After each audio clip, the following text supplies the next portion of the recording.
কিয়ামতের দিন কি আল্লাহর ছায়া থাকবে নাকি আরশের ছায়া থাকবে?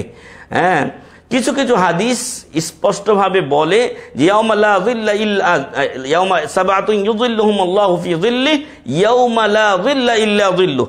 7 প্রকার ব্যক্তিকে আল্লাহ তাআলা কিয়ামতের দিন আরশের নিচে ছায়া দিবেন, যেদিন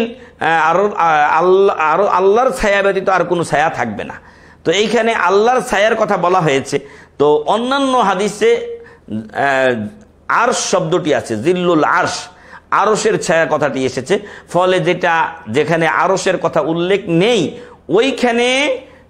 ওইখানের হাদিসটি যেখানে আরশ শব্দ, জিল্লুল আরশ, আরশের ছায়ার কথা এসেছে, ওই হাদিসটা এর ব্যাখ্যাকারী। ফলে এইখানে ছায়া দ্বারা উদ্দেশ্য হলো আল্লাহর আরশের ছায়া।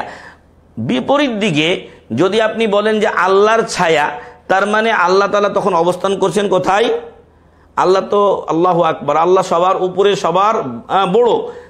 এখন সূর্য যেখানে আছে তার উপরে আল্লাহ তাআলা অবস্থান করছেন, সপ্ত আকাশের উপরে আরশে আজিম, সেখানে আল্লাহ তাআলার অবস্থান। তো আর রহমানু আলাল আরশি, আল্লাহ আরশে সমুন্নত, আরশের উপরে মহান রব্বুল আলামিন রয়েছেন।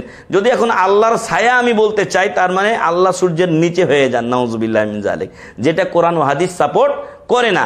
এজন্য আল্লাহ তাআলার যে ছায়ার কথা বলা হয়েছে, এটা মূলত আরশের ছায়া বলেই উলামা ইকরাম ব্যাখ্যা করেছেন।